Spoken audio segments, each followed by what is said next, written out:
ሻሎም ሻሎም ሻሎም ቤተሰብ እግዚአብሔር አምላኽ ሰላም ጸጋ ናይ ክርስቶስ ምስ ኩልኩም እዩ ኣንዓኹም ሰላሐዲን ካብ ንክርስቶስ ዝገልጽ ትውልዲ ዓለም ለኻዊ ቤተ ክርስቲያኔ ሎም ድማ ነዚ መዓልቲ ዝኸውን ናይ ህይወት ቃል ሓቢርና ክንካፈል ኢና ሎም ንካፈሎ ቃል ትብዓት ነቃሉ ዝብል እዩ ትብዓት ነቃሉ ዝብል ሪኹም ኣሕዋት ናይ እግዚአብሔር ቃል መንፈሳዊ ቃል እዩ መጽሐፍ ቅዱስ ክዛረብ ከሎ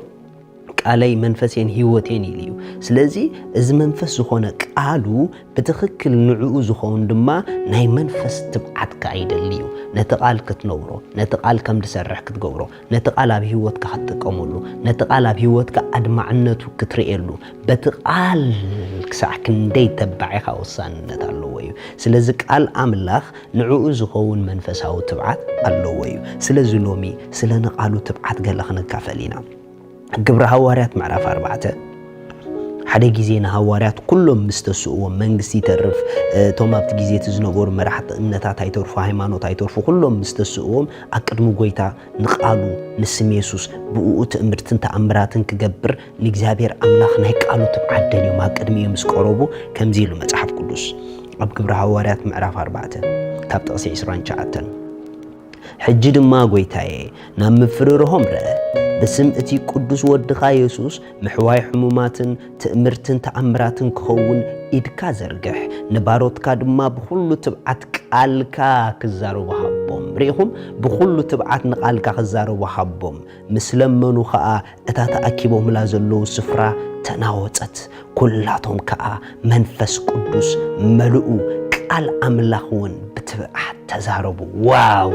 حواريات كفرارحوم مستسؤو اندغنا دما حواريات تنبركهم لእግዚአብሔር ሓደ ነገር ኢሎሞ ኣብ ልዕሊ ዝጋጢሞም ዘሎ ናይ ምፍራሕ ነገር ክትስኡን ክወጹን ብስም ኢየሱስ ድማ ውጽኢት ከርኢ ብስም ኢየሱስ ድማ ነገራት ክቀይሩ بعينهم نسبات كرئيوم سلازدليو بسم يسوس تأمرتن تأمراتن እንዳተገብረ ስም ኢየሱስ ኣማእከል ተህዝቢ ከኽብርዎ ስለዝደለዩ ንቃሉ ተባዓት ክኾኑ ኣቅድሚ እግዚአብሔር ቀሪቦም ልክዕ ምስ ጸለዩ ድማ እቲ ዘለውዎ ስፍራ ብመንፈስ ቅዱስ ተመልዩ نفس وقفهم دما بتعوشتهم زلوا منفس تمليهم لكع منفس قدوس مسملهم نناي እግዚአብሔር ቃል لوط نخمصلون نخسر حلون نخدمعلون تبعتي بهم لكا نقالون كنبرو نقالو كنطقملو نقالو كنلوطلو تبعت زهبنا منفس قدوس بعليو تبعت منفساونتيو تبعت منفساو نغري سور تبعت منفساو نغري اذا منفساو نغر زخونه تبعت دما كم منفسيخا تقبلو كم منفسي تقبله سلازي ناي منفس قدوس ملأت اسو نتنا እግዚአብሔር ነገር كم تتبع نقالو كم تتبع زغبركا دحرزي ناي قالو تبعت وشتخا خاتوكان تجميرو منفس قدوس بز تبعت كملأكان تجميرو نقالو زلك امنت كوسخ يجمر بقالو ازيخا دو تبل سبك تكون تجمر ننغرات بقالو تغير سبك تكون تجمر كاب اب كنتات اب قالو تامن سبك تكون تجمر ريخوم ناي እግዚአብሔር ቃል ንዝእመንዎ አያፍሮምንዩ ንዝእመንዎ አያፍሮምንዩ ኣብ ዘመናት ኩሉ ነቃል እግዚአብሔር ተኣሚኖም ንምድር ለውጥን መፍትሕን ክኾኑ ብዙሓት ርኢና የሚና ስለዚ ሎም ድማ ናተይናትኩም እንተራዩ ኣነ ንስኹም ድማ በዝብ ኢድና ዘሎ መንፈስ ዝኾነ ቃሉ ህያው ዝኾነ ቃሉ ዝሰርሕን ዘድምዕን ቃሉ ህይወት ዝልውጥ ቃሉ ብኡኡ ተኣሚና ብኡኡ ተቢዕና ኣብ ህይወት ነገራት ክንቀይር እግዚአብሔር ይደልየና እዩ ቃሉ ብባህሪኡ ኣስላጢዩ ቃሩ ብባህሪኡ ለዋጢዩ መጽሐፍ ክዛረብ ከለኹም ኢሉሎ እቲ ካብ ኣፈይ ዝወፅእ ቃለይ ከስለጠና ባይ ኣይምለስን ኢሉወዩ ከምቲ ዝናብን ውርጭና መሬት ምዘነበ ንምድሪ ዘተርክሳ ልክዕኩም ድማ ናይ እግዚአብሔር ቃል ከየተርከሰ ፍረ ከም ትፈርኸ ይገበረ ከይለወጠካ ከምቲ ኣምላኽ ዝበሎ ገይሩ ከየሳገረካ ኣይምለስን እዩ ኣብ ዝበልካዮ ኣብ ዝተጠቀምካሉ ቃሉ ነገራት ክቀይር ሙሉእ ስልጣን ኣለዎ እቲ ቃሉ ባዕሉ ቁቡእ እዩ እቲ ቃሉ ባዕሉ ስልጡን እዩ እቲ ቃሉ ባዕሉ ንሱ እዩ ነገር ግን እዚ ቃል እዚ ውጽኢት ኣብ ህይወት ከምጽእ ውጽኢት ኣብ ህይወተይ ከምጽእ ክሳዕ ክንደይ በዚ ቃል ትብዓት ኣለኒ ክሳዕ ክንደይ ካብ ነገራት ንላዕሊ ነቃሉ ሒዘ ደው ይብል ክሳዕ ክንደይ ነቃሉ ዝደልዮ ነገረይ ከም ዘጨበጠኒ ይኣምኖን ይውከሎን أبقالوخ كسع كندي تبعت علني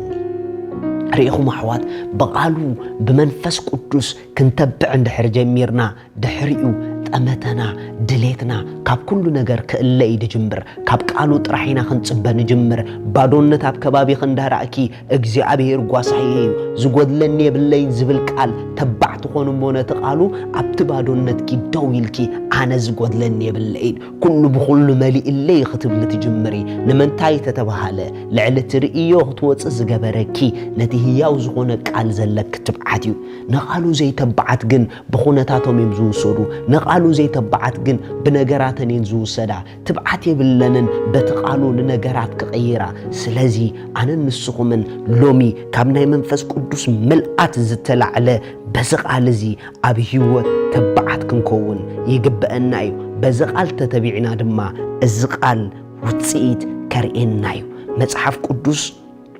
ኣብ ግብረ ሐዋርያት ምዕራፍ 14 ጥቅስ 3 ከምዚ ይብል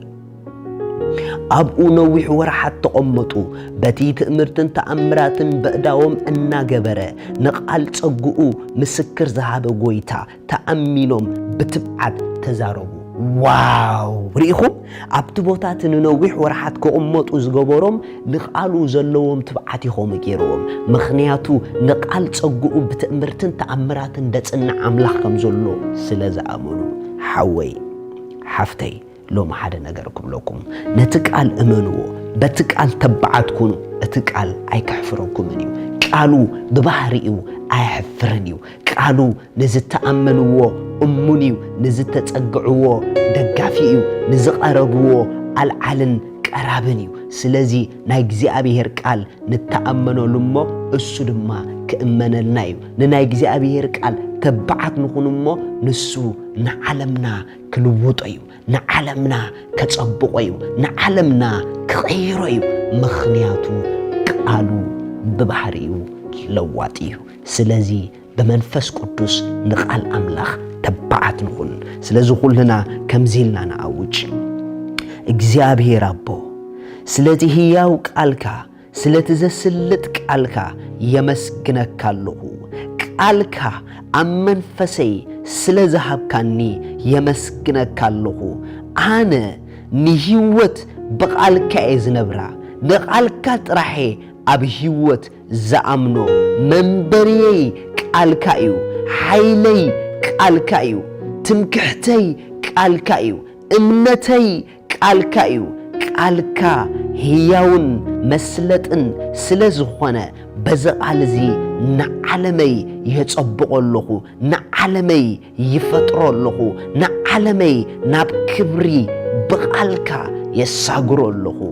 አሜን ኢየሱስ ጎይታዩ ንጎይታና ኢየሱስ ክርስቶስ ኣብ ህይወትኩም ወሲንኩም ዘይተቀበልኩም ሓወይ ሓፍተይ ኩሉ ብዘይካ ጎይታ ናይ ኮንትነት ኮንቲ እሞ ሎሚያታ መዓልቲ ምድሓን ጊዜ ከለክ ንጽባሕ ኣይትበሊ ሕጂ ተቀበልዮ ክትቀበልዎ ዝወሰንኩም እዛ ጸሎት ምሳይ ጸልዩ يأمن الله ኢየሱስ ክርስቶስ መድኃኔ ምዃኑ ስለይ ኣብ መስቀል ከም ተሰቕለ ኃጢአተይ ኩሉ ከም ዝወሰዶ ዕዳይ ኩሉ ከም ዝኸፈሎ يأمن الله ከም ዝሞተለይ يأمن الله بሳልሰይቲ መዓልቲ ኣምላኽ ከም ዘተንስኦ يأمن الله ኢየሱስ ክርስቶስ እዩ ካብዛ ሰዓት ንጎይታ ብምእማነይ ውሉድ ኣምላኽ ኮይነለኹ አሜን እዛ ውሳነ ዝወሰንኩም እንኳ ሓጎሰኩም በዝብ ታሕቲ ዘሎ ኣድራሻና ኮንታክት ግበሩና ዘድልየኩም ነገር ክንሕግዘኩም ኢና ሻሎም